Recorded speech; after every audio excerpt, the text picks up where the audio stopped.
Oi, está começando o 79º episódio do 451 MHz, o podcast para quem lê até com os ouvidos. Eu sou o Paulo Werneck, editor da revista 451. 2 vezes por mês, a gente conversa aqui com autores, críticos e leitores sobre os livros mais legais que acabaram de ser lançados no Brasil. Bom, e esse episódio, que é o primeiro episódio de 2023, a gente deixou ele já preparadinho ali no final do ano para publicar agora, inaugurando esse novo ano de transformação no Brasil, quando a extrema-direita finalmente deixou o poder, abrindo caminho para que muitas coisas novas apareçam.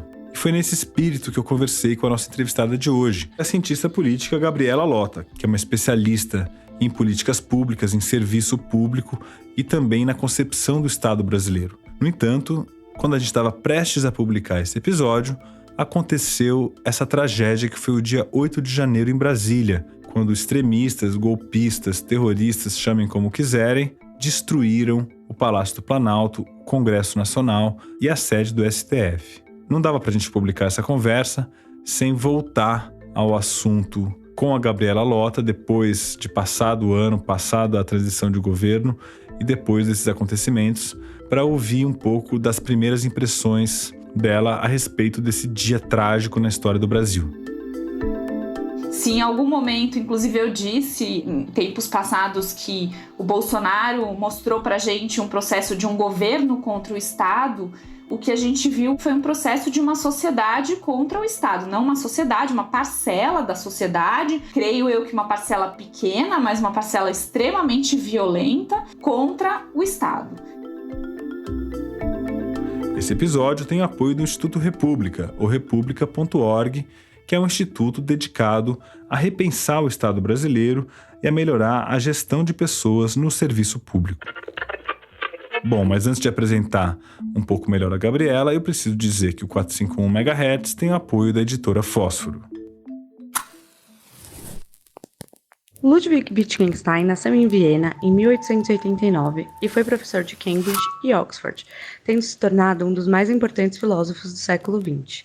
Ele revolucionou a filosofia com suas contribuições no campo linguístico e lógico, principalmente em sua obra Investigações Filosóficas, que agora chega às prateleiras em nova tradução, feita por Tiago Tranjan e Giovanni Rodrigues. As investigações filosóficas vêm para sedimentar uma filosofia irreverente e clara, que extrapolou o ambiente acadêmico e conquistou adeptos no mundo inteiro. Gostou do livro? Saiba mais informações nas redes sociais ou no site www.fosforoeditora.com.br e adquira seu exemplar. Investigações Filosóficas também está disponível em diversas livrarias do país. Confira as do seu bairro. Bom, a Gabriela coordenou uma pesquisa muito ampla sobre o assédio institucional durante o governo Bolsonaro. Ela entrevistou servidores que sofreram perseguição por sua atuação na fiscalização ou até mesmo por participar de programas e políticas públicas nos mais diversos setores da administração. Bom, além dessa pesquisa sobre assédio institucional, de vários artigos que têm como tema o funcionalismo público no Brasil e o Estado, a Gabriela Lota lançou, em coautoria com o Pedro Abramovay, um livro importante chamado A Democracia Equilibrista, que fala um pouco sobre como o sistema democrático brasileiro se equilibra, às vezes bem, às vezes mal, entre a política eleitoral e o funcionalismo público, os funcionários de carreira que fazem a gestão do Estado no Brasil. Um livro que vale a pena, foi publicado pela Companhia das Letras. Então esse episódio tem 2 partes. Ele começa com a nossa conversa ainda em 2022, na qual a gente está tentando olhar para o futuro, olhar para o Estado brasileiro, para as políticas públicas que podem ser recuperadas ou criadas de maneira inovadora. E no segundo bloco, a gente repercutiu um pouquinho do que aconteceu em Brasília e como é que fica um pouco o desenho do Estado. Será que ele pode ser recriado? Então foi por isso que a gente pediu para a Gabriela tentar analisar a quente, ainda no calor da hora, os acontecimentos em Brasília e fazer aqui um pequeno adendo que a gente colocou no segundo bloco do programa. Então vamos lá, ouvir a entrevista com a Gabriela Lota. Seja bem-vinda, Gabriela, aqui ao 451 MHz. Obrigada, é um prazer estar aqui com você debatendo esse tema tão importante.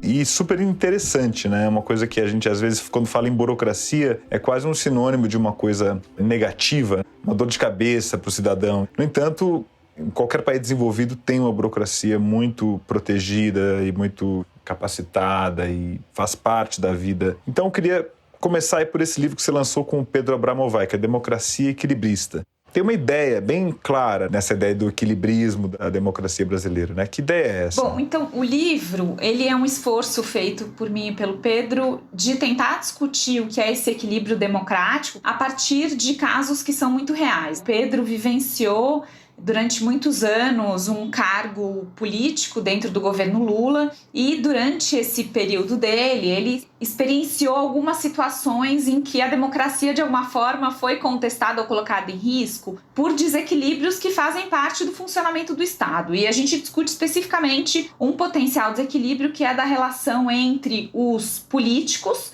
ou seja, as pessoas que foram eleitas ou os ocupantes de cargos comissionados indicados por políticos, e os técnicos ou burocratas, que são as pessoas concursadas, que dão a vida cotidiana ao Estado. O que acontece, Paulo, é que as democracias elas são construídas para garantir que políticos e burocratas consigam conviver exercendo funções que são distintas, mas complementares. Então, o político representa o povo, a gente vota num presidente, num governador, a gente vota num prefeito para que ele represente a nossa vontade e a nossa demanda. Mas o cotidiano do Estado, ele é operado por servidores públicos, por burocratas, que têm como função, além de obedecer e executar aquilo que o político eleito decide, resguardar as leis, resguardar aquilo que dá a garantia, por exemplo, da impessoalidade, da isonomia e do funcionamento contínuo do Estado. Acontece que esses dois grupos de atores, políticos e burocratas, nem sempre conseguem conviver em harmonia, porque eles têm interesses muito diferentes. A gente viu isso muito fortemente agora durante o governo Bolsonaro. Um governo que enfrentava o tempo inteiro a burocracia, querendo mudar radicalmente política pública, querendo muitas vezes, inclusive, infringir legislação, e coube aos servidores públicos resguardar a legislação, resguardar as políticas públicas, e isso gera embates. Esse embate entre políticos e burocratas é um embate natural da democracia, mas o que a gente vai discutir no livro, a partir de casos reais, é que quando esse embate não é bem equilibrado, ele pode fazer ou com que burocratas tenham um papel político que não lhes cabe, ou que políticos não respeitem os burocratas e, portanto, passem por cima de decisões técnicas que fazem parte da democracia. Esse é o argumento do livro, como é importante resguardar um equilíbrio entre políticos e burocratas para garantir que a democracia funcione bem. Isso é uma coisa muito comum no Brasil. A gente fala muito aqui, o governo, não sei o que, o governo isso. A gente chama de governo o que deveria chamar de Estado, né? A que você atribui essa confusão? A juventude, uma democracia ainda imatura, que nos faz trazer essa confusão? Ou ela existe mesmo em si? Você falou do governo Bolsonaro, deu a impressão que embaralhou muito essas duas noções. Sim. Né? Eu acho que uma parte dessa nossa confusão, ela diz respeito a essa juventude da democracia. Nós ainda estamos num processo de construção do que são as nossas instituições democráticas, mas eu diria que é mais do que isso. Tem a ver com a própria construção do Estado brasileiro desde a nossa república, como você mencionou. Porque no caso brasileiro, nós nunca conseguimos romper completamente as relações público-privadas dentro do Estado. Então, na verdade, o Brasil tem um legado, mesmo com a nossa Constituição e com a democracia, de ter traços dentro do Estado ainda muito personalistas, algumas partes do Estado clientelista, alguns autores vão chamar de patrimonialistas, o que, na verdade, são traços que mostram que nós não temos um Estado completamente republicano que separa o público do privado. E isso causa uma confusão entre o que é governo e o que é Estado. Será que o presidente pode usar o advogado-geral da União para defender a sua família? Cabe numa república que essa confusão entre o público e o privado aconteça? Ou seja, o presidente é uma pessoa física também, além do presidente. Ele pode usar o aparelho do Estado para a sua pessoa física ou não? Esse tipo de separação nós não conseguimos ainda construir de maneira tão forte no caso brasileiro. Isso tem a ver com o nosso legado e com a nossa história. Tem uma série maravilhosa dinamarquesa chamada Borgen, que discute, conta o caso da primeira-ministra dinamarquesa, e tem uma situação que tem um diplomata, que é um servidor público, ele presencia uma situação que ele acha problemática e vai conversar com seu chefe, e ele pergunta para o chefe, que também é um servidor público, a quem que eu devo lealdade? À ministra ou ao ministério? A ministra é o governo e o ministério é o Estado. E o chefe dele responde, de preferência aos dois. Mas quando for impossível atender a ministra e ao ministério ao mesmo tempo, ou seja, quando existir uma confusão e um conflito entre governo e Estado, servidores públicos devem defender os ministérios. Ou seja, servidores públicos devem defender o Estado quando essa confusão acontecer. No caso brasileiro, eu diria que é um caso que na nossa história a gente nunca conseguiu fazer essa separação entre o ministro e o ministério, entre o presidente e o que é o Estado. E isso acaba fazendo com que, muitas vezes, a administração pública tenha uma confusão com o uso muito personalista de recursos públicos, por exemplo. E que a gente viu isso no governo Bolsonaro de maneira mais forte ainda do que a gente já tinha visto nos últimos 30 anos pós-Constituição. Você acha que existe no Brasil aquilo que nos Estados Unidos foi batizado de Deep State? Seria essa classe de burocratas muito qualificados que ajudou a proteger a estrutura do Estado da predação do Trump, da destruição, né? E é muito interessante o livro do Michael Lewis, não sei se você chegou a ler aquele O Quinto Risco, que fala um pouco disso. Michael Lewis é um jornalista brilhante que está entrevistando um engenheiro. E o engenheiro começa a elencar quais são os riscos para o Estado americano. Então, catástrofe nuclear, destruição natural. São 4 que ele fala que são coisas que a gente já imagina, guerra e tal. E o quinto risco é o governo destruidor, que acabou sendo o Trump. E nos Estados Unidos houve essa casta de funcionários que, pela ação miúda na administração, conseguiu proteger um pouquinho. Você acha que isso a gente tem no Brasil? No SUS foi um bastião aí nesse sentido, né? Olha, Paulo, eu vou te dizer que eu não gosto muito do conceito de Deep State, vou explicar por quê, e aí depois eu vou te responder a pergunta. Eu acho que o conceito de Deep State, ele traz em si uma imagem muito negativa, e é assim que o Trump vende, né? Que o Deep State são esses servidores cometendo ilegalidades dentro do Estado, em nome de uma causa que eles acreditam, mas que é contra o governo eleito. Então, acho que o termo Deep State é um termo que pode levar a gente a pensar em práticas de sabotagem que acabam com a democracia. Eu não acho que seja esse o caso. O que nós tivemos, e eu tenho estudado esse fenômeno, são servidores e servidoras públicas de muitas áreas diferentes do governo que atuaram durante o governo Bolsonaro tentando ou proteger as políticas públicas nas quais eles trabalhavam ou proteger a legalidade das ações. É um paralelo com a lógica do Deep State, mas não é ilegal e foi absolutamente fundamental para que o processo de desmantelamento não fosse maior do que ele foi. Nós conseguimos ter vacina, a Anvisa conseguiu aprovar, nós tivemos um Programa Nacional de Imunização operando porque nós tínhamos servidores públicos dentro do Sistema Único de Saúde que decidiram fazer aquilo que era a sua função legal, inclusive.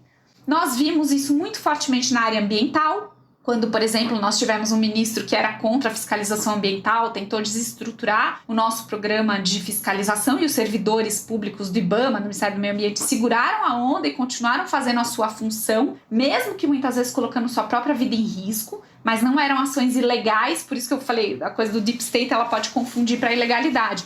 Nós tivemos isso acontecendo dentro do Itamaraty, enfim, nós tivemos isso acontecendo em várias áreas do governo e isso foi fundamental para a garantia da continuidade de algumas políticas públicas. Mas isso também foi fundamental para a garantia da própria democracia. E aí eu vou citar um último caso, que são os servidores do TSE, do Tribunal Superior Eleitoral, que mesmo sendo assediados publicamente, recebendo pressão, tendo os militares lá no pé deles, continuaram exercendo sua função de fazer a eleição acontecer. Aliás, isso é uma boa definição do que é política de Estado, do que é política de governo. A política de governo pode ser dizer não queremos ter eleição. E a política de Estado é servidores públicos dizerem eu vou seguir a lei e fazer a eleição acontecer como a lei manda. Na verdade, não poderia dizer não vai acontecer eleição, né? Porque eu acho que também o que aconteceu muito nessa experiência do bolsonarismo da extrema-direita é que os caras resolveram não aplicar as leis. No caso, por exemplo, da Lei Rouanet, que foi tão demonizada, eu estava conversando com uma advogada sobre isso, a Lei Rouanet ela tem que ser aplicada, ela é uma lei. Ela não é uma opção do governante, certo? Ela está lá como uma lei. Então, quer dizer, não tem opção de não aplicar, não é? E o Bolsonaro deu a ilusão para o país de que não vou aplicar essa lei, não vou, isso aqui não vale aqui e tal. Ou então sabotou o mecanismo de aplicação da lei. Eu diria que a gente tem 3 possibilidades aqui. Tem uma possibilidade que é o governo atuar de maneira ilegal.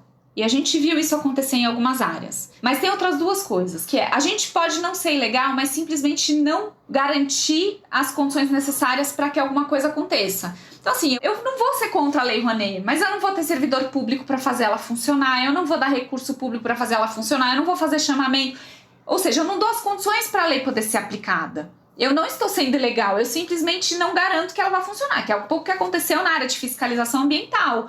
Acaba com recurso, não dá helicóptero, não dá gasolina, não libera servidor para trabalhar. Você não está fazendo nada ilegal, mas você também não está garantindo as condições para que a política aconteça. Essa é uma segunda situação que aconteceu. E tem uma terceira, e ela mostra muito sobre a questão institucional brasileira que eu estava discutindo antes, que é o seguinte: uma das coisas que a gente viu de maneira muito evidente foi que o governo Bolsonaro atuou na discricionariedade da interpretação da lei, ou seja, naquela margem de interpretação que não é bem isso, mas também não é bem aquilo, e isso me permite interpretar para o meu lado, a meu favor. Então eu não estou sendo ilegal, mas eu estou atuando na margem de interpretação que uma legislação me dá. Eu vou dar um exemplo. Existe uma legislação dizendo que existe um mínimo de percentual de servidores públicos que devem ocupar cargos comissionados. E dependendo do cargo comissionado, do nível do cargo comissionado, esse percentual varia. O que o governo Bolsonaro fez? O governo Bolsonaro não foi ilegal, o governo Bolsonaro não mudou a lei, mas ele atuou na margem de interpretação, dizendo: militares são servidores públicos, portanto, eu posso colocar militares nos cargos que são exclusivos para servidores públicos. Então você percebe que tem uma coisa aqui de uma interpretação. A gente poderia até dizer, mas é serviço civil, não é serviço militar. Será que pode? Mas até essa história entrar na judicialização. Mas isso se deve a quê? A gente tem um problema que eu acho que inclusive, é de linguagem até. Vamos dizer, as leis precisam ser mais bem escritas e mais bem divulgadas, sim, inclusive. Existem programas no exterior de tradução da legislação e de todo esse aparato para uma linguagem comum, de pessoas comuns que precisam compreender. Por outro lado, também, esse pessoal aí da extrema-direita aqui no Brasil resolveu interpretar de maneira mal intencionada. Tanto que me parece que muito do que o Alexandre de Moraes tem feito aí, principalmente nessa coisa da eleição, foi um pouco de partir de um certo bom senso, a boa fé mesmo. Quer dizer, os caras não estavam com boa fé. A gente acha que tá todo mundo jogando dentro das regras. Aí vai o cara, faz uma interpretação bizarra, deixa todo mundo desconcertado. Você fica assim, sem... Eu acho que tem duas coisas aqui, Paulo. Tem uma primeira que é como as leis são escritas. Isso tem a ver com o nosso desenho institucional. Nós temos leis ambíguas, nós temos leis contraditórias que permitem que a gente siga uma, mas não siga a outra, e se defenda com uma e não se defenda com a outra. Nós temos leis que permitem múltiplas interpretações. Isso faz parte da nossa construção institucional histórica. Então a gente resolve, em parte, isso melhorando a redação das nossas leis, não só no sentido da linguagem simples, mas no sentido dela não permitir interpretações que sejam opostas. Tem uma segunda parte que é: não dá pra gente amarrar tudo na lei. Não dá, e não é nem benéfico. Mas a saída é que nós temos que ter instâncias recursivas. Instâncias para quem, se a interpretação tá dando problema, alguém vai decidir. Por que o STF tem atuado tanto? Porque o STF é uma instância recursiva nesse sentido. Agora, não dá para o STF ter que fazer tudo. E não dá para tudo cair no STF, porque você tem instâncias anteriores, tem coisas que não vão chegar lá. Além de você melhorar a lei, uma outra coisa que faltou e que acabou favorecendo o governo Bolsonaro foi a capacidade de você ter sistemas de contrapesos internos. Vou dar outro exemplo. A gente mapeou algumas situações em que o governo ocupou com cargos comissionados, muitas vezes com militares, áreas recursivas dos ministérios. Por exemplo, o Comitê de Ética, a Corregedoria, áreas de recursos humanos. Aí um servidor público sofria assédio pelo seu chefe, ou o seu chefe queria que ele fizesse uma coisa ilegal, e ele ia denunciar o seu chefe na área de recursos humanos. Mas a área para quem ele denunciava começava a perseguir ele. Aí ele ia denunciar essa perseguição para a corregedoria, mas o chefe da corregedoria também começava a perseguir ele. Ou seja, ele não tinha instância recursiva, e nesse caso ele não pode ir no STF. Então a questão é: nós precisamos ter leis menos ambíguas, mas no caso da existência de leis que precisam de interpretação, a gente precisa ter instâncias recursivas. A gente precisa ter sistemas de pesos e contrapesos internos que não façam com que a gente fique sem saída, porque foi isso que aconteceu em muitos setores no Estado brasileiro. Então são dois problemas aqui, tanto a interpretação da lei como a capacidade de ter instâncias para quem você questiona a interpretação da lei. O que também joga os funcionários públicos numa situação de insegurança profunda, né? Quer dizer, você tá lá, chega uma hora que você fala, eu não vou aqui me arriscar a fazer valer tal coisa se eu não tenho respaldo. Você pesquisou aí com a sua equipe, fez uma pesquisa muito impressionante sobre a questão do assédio institucional, nesse governo especificamente que passou. Quais são as conclusões principais? Qual o quadro que vocês encontraram nessa pesquisa? Olha, a gente entrevistou 220 pessoas até agora, de 15 ministérios diferentes. Então a gente tem um retrato bastante abrangente do que aconteceu dentro da administração pública. São pessoas que estavam em cargos intermediários dentro da administração pública federal. O coordenador de área, o gerente de área, essas pessoas que organizam, são todos servidores públicos concursados, então não eram pessoas que vinham de cargos políticos externos e que estavam vivenciando situações muito distintas dentro do Poder Executivo. Uma grande evidência que sai da nossa pesquisa, o grande poder de desmantelamento que Bolsonaro teve a respeito do Estado brasileiro, e ele teve um poder muito grande de desfazer coisas que foram construídas em 30 anos, ele conseguiu desfazer em 2, 3 anos. Esse grande poder tem uma relação direta com a sua capacidade de assediar e de atacar a burocracia. Um segundo aprendizado é que esse processo de ataque à burocracia foi um processo, Paulo, extremamente orquestrado, inteligente e estratégico. Eu não sei responder, e já me perguntaram isso muitas vezes, eu adoraria saber quais são as cabeças que estão por trás dessa estratégia. Eu não sei dizer, mas o que eu sei dizer é que essa é uma estratégia coordenada. O que aconteceu no IBAMA, que saiu na mídia o tempo inteiro, de pessoas que foram afastadas, de ataque, de ameaça de morte. Lembrem também do Bruno da FUNAI, que foi assassinado. Antes de ser assassinado, ele saiu, já estava sofrendo ameaça. Esse processo que a gente viu na área ambiental indígena muito evidente, foi muito parecido em várias áreas, mas talvez com efeitos menores em termos de risco de vida. Mas as táticas foram as mesmas. Uma segunda coisa que aconteceu de maneira muito orquestrada foi o enfraquecimento da capacidade burocrática. O que eu quero dizer com isso?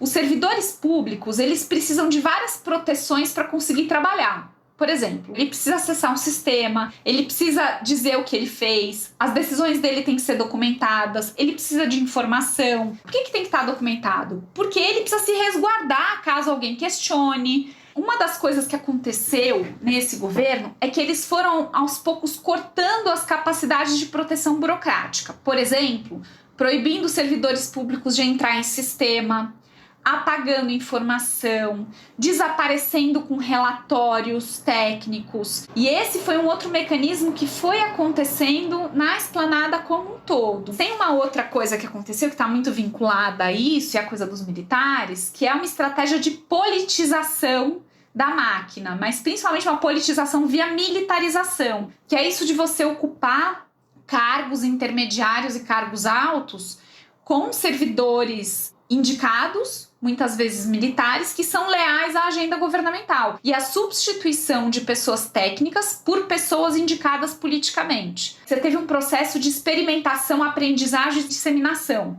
Eles experimentaram instrumentos, quando deu certo, eles começam a disseminar pela esplanada. E isso vai num crescente.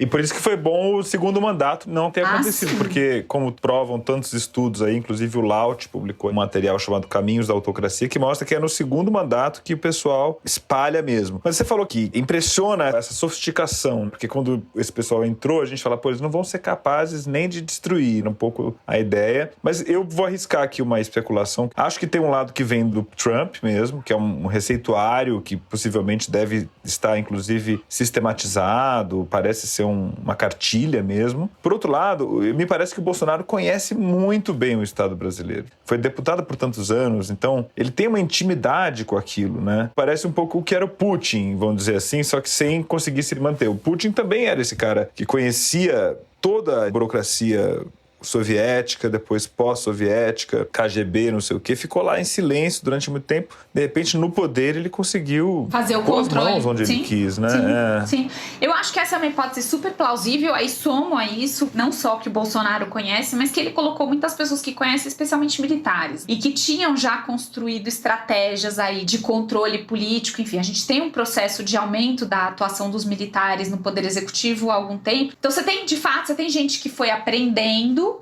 e o Bolsonaro também. Aí eu acho que essas pessoas tinham conhecimento da máquina. A situação absolutamente complexa, para falar o mínimo, né, Gabriela? E você acha que o Brasil tem carreiras de Estado, assim, essa ideia de... Se não me engano, na França eles têm essas ideias, assim, professor é uma carreira de Estado, por exemplo, na França. Tem um professor de ensino médio lá, você tem plano de carreira, será um cara bom. Muitas vezes é professor a vida inteira no ensino médio, ele não precisa ser jogado para pesquisa de ponta ou para as principais universidades, ele pode ficar dando aula ali no ensino médio. Aqui, você acha que a gente tem carreiras de Estado consolidadas? Algumas parece que sim, né? Sei lá, auditor da Receita, sei lá. São essas carreiras de elite que ganharam muito poder, que construíram uma identidade profissional, que têm sindicatos e associações fortes, que têm presença dentro do Congresso, que conseguem fazer suas reivindicações na sociedade. Essas carreiras, sim, eu diria que se materializam como carreiras de Estado. Agora, se a gente pega o que é o professor, por exemplo, a gente não consegue dizer que o professor é uma carreira de Estado. São carreiras que têm menos poder, recebem salários menores, que têm menor identidade profissional, que muitas vezes vão estar sujeitas à competição de mercado dentro e fora do Estado. Não sei se vocês já ouviram falar no conceito de concurseiro. O cara passa num concurso que ganha mal e fica estudando para o outro concurso, até um dia ele chegar lá em cima e lá ele vai ficar, porque lá ele ganha bem, que é nessas carreiras que a gente está chamando aqui de carreiras de Estado. São carreiras que vão ter muito mais estabilidade dessa burocracia e muito mais poder do que outras. Esperamos que seja um estágio de um amadurecimento do Estado brasileiro em que mais carreiras possam, talvez, ganhar voz. Eu espero que sim, Paulo. A saída não é enfraquecer as carreiras. Não pode ser enfraquecer as carreiras. A saída tem que ser fortalecer carreiras, fortalecer a identidade. Agora, não fortalecer no sentido corporativista, que aí vira um grande problema. Farinha pouca, meu pirão primeiro, que é o que está acontecendo no Estado brasileiro. E aí essas carreiras que têm superpoder ficam disputando recurso escasso do Estado. O que a gente precisa é ter um fortalecimento mais igualitário entre as diversas carreiras que fazem parte da administração pública. É isso que permite um fortalecimento do Estado. Muito legal. Gabriela, é fascinante tudo isso que você está mexendo. Não parece que basta uma reforma, como você falou, uma questão. É uma cultura toda que precisa mudar, mas a gente está mostrando aqui nesse material que a gente está publicando, aqui no podcast também na 451, que tem uma geração nova de intelectuais brasileiros pensando o Estado e ajudando a gente a enxergar os rumos aí. Bom, agora a gente vai fazer um intervalo rapidinho e logo em seguida vai voltar com a conversa com a Gabriela Lota. E eu queria aproveitar para te convidar para ouvir o trailer do nosso novo podcast, A Terceira Margem do Reno, que a gente aqui da 451 produziu em parceria com o Goethe Institut e a Embaixada da França. Lá tem sempre escritoras importantes e outras figuras que você precisa conhecer. Oi, eu sou a Paula Carvalho. Oi, eu sou o Paulo Werneck. A gente está aqui para falar de um novo podcast que a 451 produziu em parceria com o Goethe Institut e a Embaixada da França, Juntos pela Cultura, uma iniciativa cultural franco-alemã. No nosso novo programa, a gente vai falar de livros, mas também vai falar de rios. Isso mesmo, a gente vai ser levado pelo fluxo de histórias que são contadas entre a França e a Alemanha, que são unidas por um rio, o Rio Reno, que inspirou tantos escritores e demarca a fronteira entre os dois países.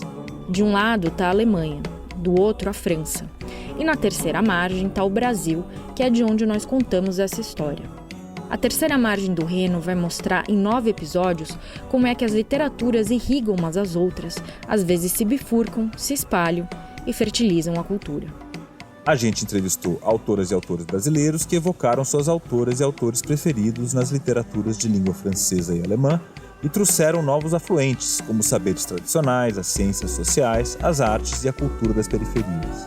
podcast une as 3 margens da literatura: França, Alemanha e Brasil. A expressão terceira margem evoca uma obra-prima da literatura brasileira, ponto A Terceira Margem do Rio, de João Guimarães Rosa, e aponta para as tradições literárias não europeias. É isso, então é só seguir aí no seu tocador de podcast A Terceira Margem do Reno, dar o play e nos acompanhar nessa viagem fluvial.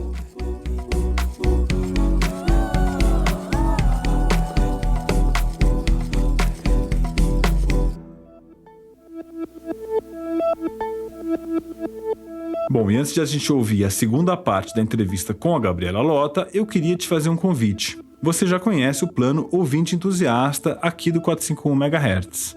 Mas será que você já pensou em assinar a revista 451? É uma revista em vários formatos, impressa, digital, newsletter, clube do livro e também podcast. Vale a pena experimentar a edição impressa. É um festival literário que chega na sua casa todo mês. É só entrar no 451.com.br, escolher o seu plano e fazer a sua assinatura, seja para você mesma, seja para dar de presente para alguém de que você gosta. Além da revista, você ainda ganha acesso ao nosso clube de benefícios, que dá direito a desconto de até 40% em livros e outros produtos culturais. Vale a pena fazer parte da nossa comunidade de leitores. É só clicar no link que está na descrição desse episódio e fazer a sua assinatura. E eu queria até te dar uma dica que logo em breve, em algumas semanas, nós vamos fazer um reajuste de preços, como a gente é obrigado a fazer todo ano aqui na 451. Então, se você assinar agora qualquer plano, você vai pagar os valores de 2022. E no final do programa, eu vou ler a lista completa de todos aqueles que estão nos apoiando com o plano Ouvinte Entusiasta. Eu também queria aproveitar e convidar os nossos ouvintes para responder um questionário sobre o 451 MHz. É isso, a gente está criando aqui uma pesquisa de perfil do ouvinte e deixou o link aqui na descrição dos tocadores para você responder rapidinho, só para a gente quer saber algumas coisinhas sobre as suas preferências ao ouvir o nosso podcast. Bom, e agora a gente vai voltar para a segunda parte da entrevista com a Gabriela Lota, na qual a gente repercute os acontecimentos de Brasília em 8 de janeiro. Se você quiser ler o conteúdo completo da entrevista com a Gabriela Lota, ele está disponível no nosso site 451.com.br ou na edição impressa que está à venda nas bancas de todo o país.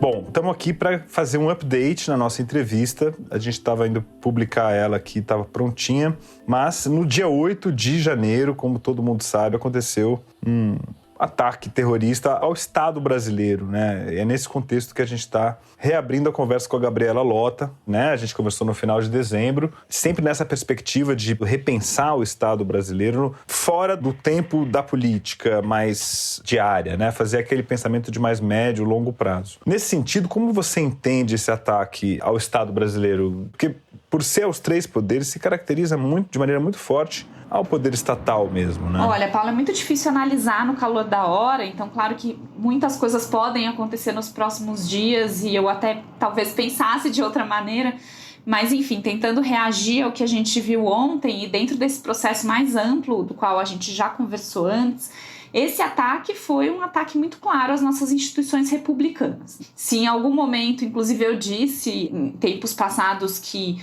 o Bolsonaro mostrou pra gente um processo de um governo contra o Estado, o que a gente viu foi um processo de uma sociedade contra o Estado. Não uma sociedade, uma parcela da sociedade, creio eu que uma parcela pequena, mas uma parcela extremamente violenta contra o Estado e contra as instituições republicanas. Como você mencionou, não foi só contra o Poder Executivo, o que poderia ser um pouco mais esperado, pensando que parte dessa população não aceita o resultado eleitoral, mas o que, na verdade, eles estão mostrando é que eles não concordam com as instituições republicanas. Agora, também acho que tem que entender isso, voltando um pouco no que a gente conversou na nossa primeira conversa, Paulo. Esse processo, ele demonstra um enfraquecimento institucional. Nós tínhamos conversado sobre isso, que as leis, elas não existem teoricamente, elas precisam se fazer aplicar, elas precisam mudar comportamento, elas precisam reprimir atitudes que sejam contrárias ao funcionamento estatal. E o que a gente viu nos últimos anos foi um processo de esgarçamento institucional, quer dizer, muitos testes Então, o tempo inteiro, atores do governo, parte da sociedade, testando as nossas instituições, e na medida em que as nossas instituições não responderam à altura, foi o ápice desse processo, em que você tem uma parcela da sociedade muito violenta que se coloca de maneira literal e simbólica contra as instituições republicanas, destruindo o que é o nosso patrimônio público e tentando destruir o que é a nossa democracia. Se as nossas instituições, neste momento, não conseguirem responder à altura, aí fica muito evidente. O esgarçamento institucional, ele de fato virou um processo de corrupção, né, de corrompimento do que é o nosso tecido institucional. Quer dizer, as instituições não estão funcionando, elas não são capazes de colocar as pessoas e de inibir comportamentos que sejam danosos ao próprio funcionamento da democracia. E aí eu queria te fazer essa pergunta.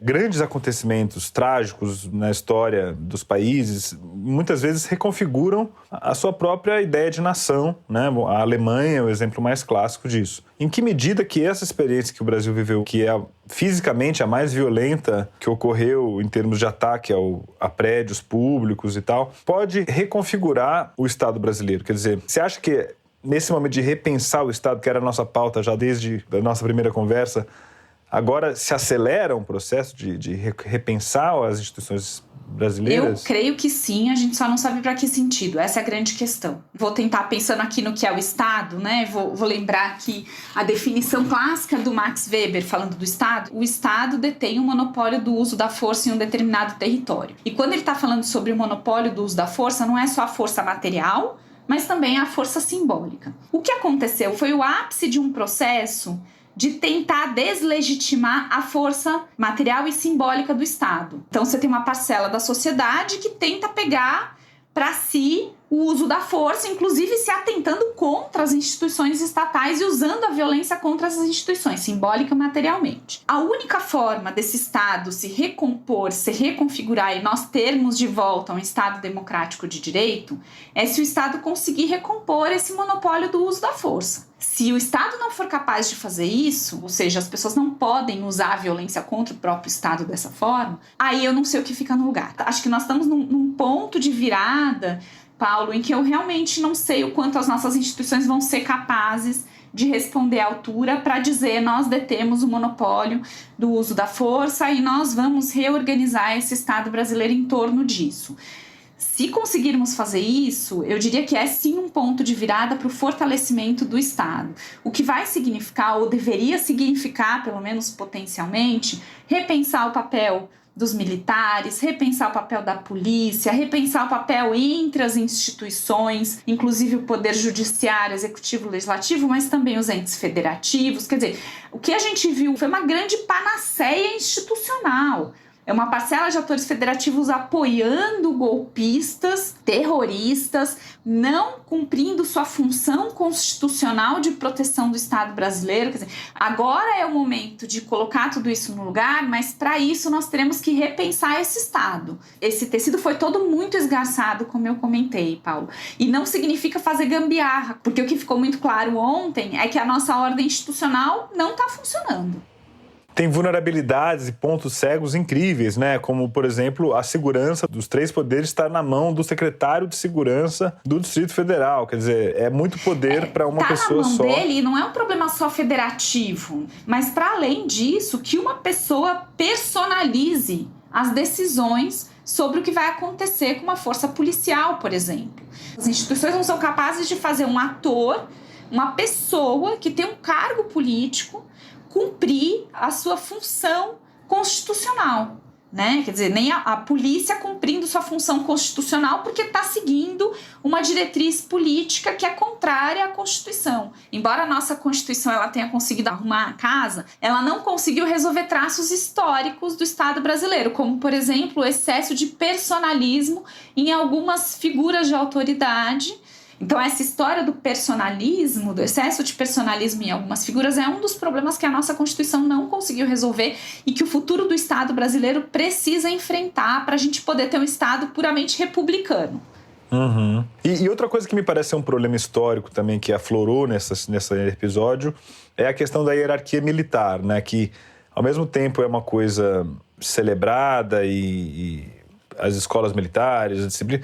No entanto, a gente está repetidamente vendo episódios de desobediência, que seria o maior crime para um militar. Seria, né, tudo que ele não pode fazer é ser insubordinado. Como é que fica essa cultura do militarismo no país depois desse episódio? Você tem algum palpite? Olha, eu acho que esse é um dos temas mais difíceis para a gente comentar, até porque eu não sou uma pessoa que estuda o poder militar, tenho alguns colegas que são super experts nesse assunto, mas o que eu tenderia a te dizer é que temos algumas questões a serem revistas sobre o papel dos militares no Estado brasileiro. O primeiro é os militares se insubordinarem a um presidente eleito, e que é uma ameaça que foi colocada diversas vezes, inclusive durante as eleições, por alguns militares de cargos altos, inclusive, e que, claro, que numa democracia não faz o menor sentido que um militar não se subordine a um poder democraticamente eleito. Uma segunda coisa, nós vimos durante o governo Bolsonaro, isso apareceu muito evidente nas minhas pesquisas,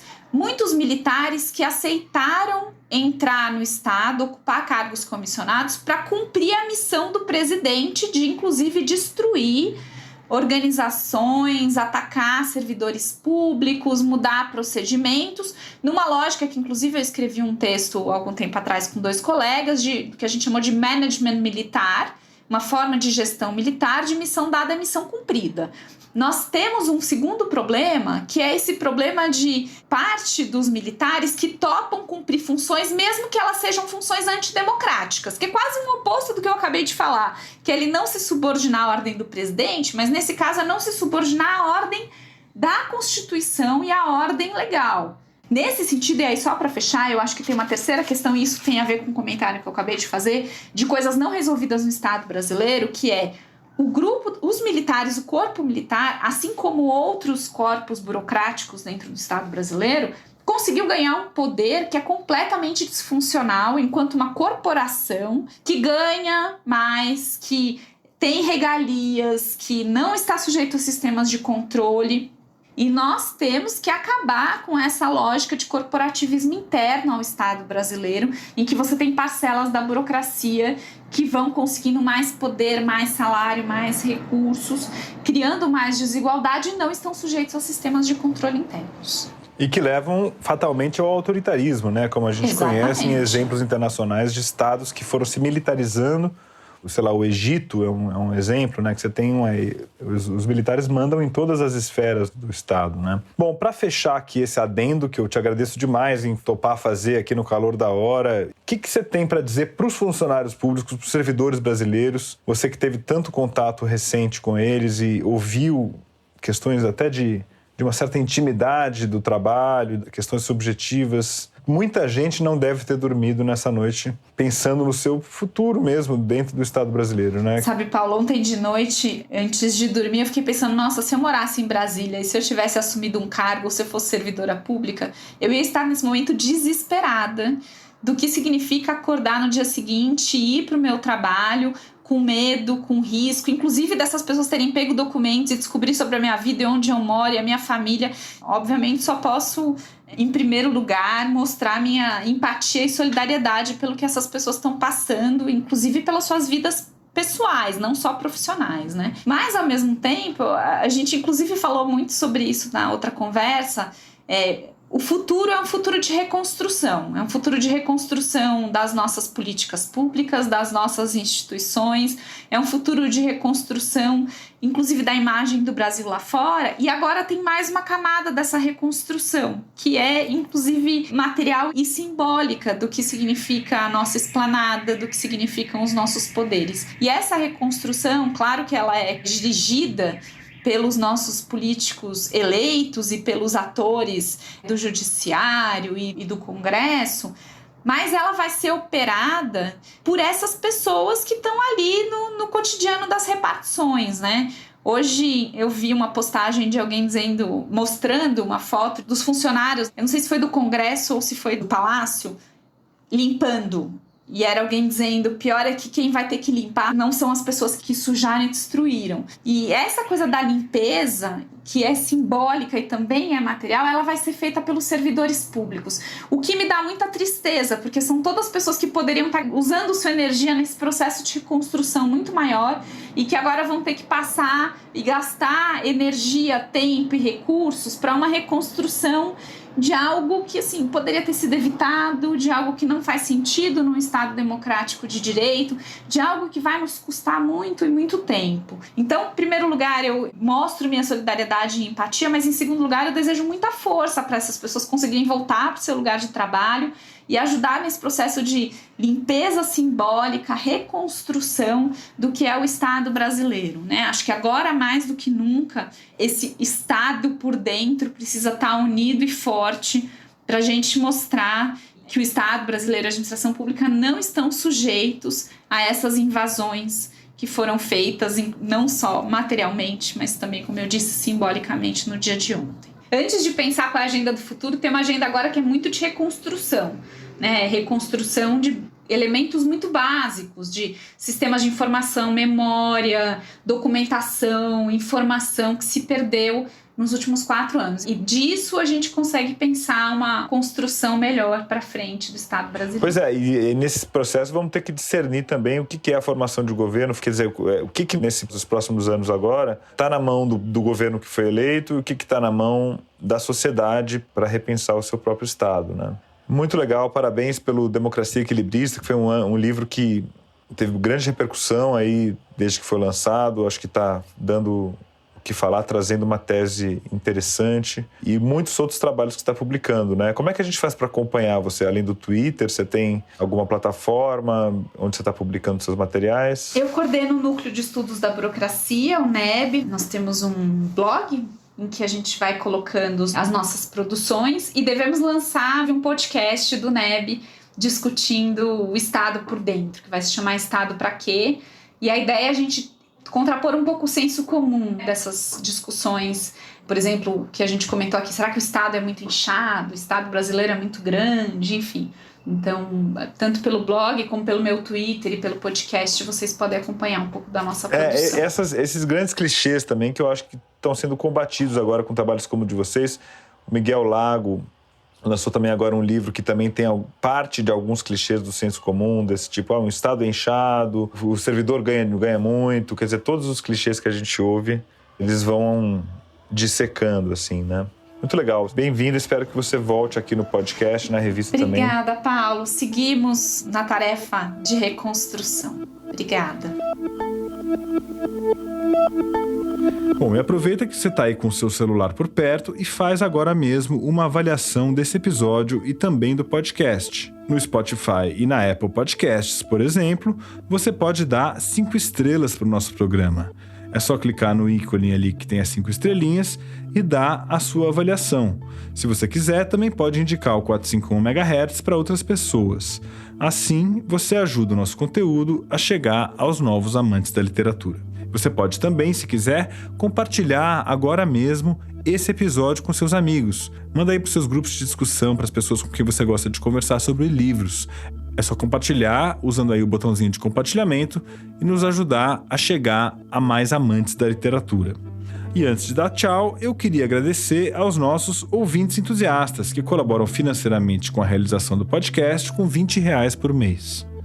Denise Abdala, Renata Campos Salles Moraes Abreu, Guilherme Alpendre, Ana Morim, Marcos Apóstolo, Maria Paula Barbosa, Leila Barreto, Thiago Barreto, Thaís Bichara, Carmen Manuel Almeida Biscardi, Samuel Valim Bolonha, Célio Braga, Marina Buendia, Flávia Solero Campos, José Osmar Azevedo Carneiro, Tereza Bunte de Carvalho, Eduardo Martinelli Carvalho, Luciano Carvalho, Murilo Carvalho, Diogo Perrone Carvalho, Cecília Castellini, Camila Chaves, Paula Colonelli, Paulo Roberto Alves Moreira da Conceição, Pedro Colgo, Walter Craveiro, Eduardo Cruz, Luiz Eduardo Pinto Basto Torinho Dantas, Gustavo Dutra, Mário Rick Fernandes, Ronaldo Ribeiro Ferreira, Paula Fontana Fonseca, Márcia Cristina Fraguas, Luísa Franco, Érica Georgino, Cecília Guardes, Maria Filomena Gregório, Cláudia Gruba, Gustavo André Ramos Inúbia, Bruno Pinheiro Ivan, Fábio Calvan, Vivian Lembo, Leila Lima, Renata Alves de Lima, Tajiane Mai, Vânia Mariano, Lenívia Mendes, Valéria Guilherme Deno, Lúcia Tormin Molo, Jânio Nascimento, Luiz Antônio Timóteo Nicoliello, Ana Novaes, Rosângela Aparecida Dantas de Oliveira, Luísa Plastino, Diana Radomisler, Leni Manzatti Rodrigues, Radmila Salviano, Maria do Carmo de Almeida Sampaio, Marina Rodrigues dos Santos, Gustavo Senechal, Flávia Cristina Aparecida Silva, Alexandre Luiz Pereira da Silva, Maria Rosalina Silva, Vitor Hugo Siqueira, Guilherme Sorgini, Ana Maria Pedrosa Sá Freire de Souza, Carolina Takahashi Steffen, Adriana Teixeira, Cíntia Vasconcelos e André Viana. Muito obrigado a todos os nossos ouvintes entusiastas. É isso aí, chegamos ao final do 79º episódio do 451 MHz. O nosso próximo programa vai ao ar no dia 27 de janeiro. O 451 MHz é uma produção da Rádio Novelo e da Associação 451. E eu sou o Paulo Werneck.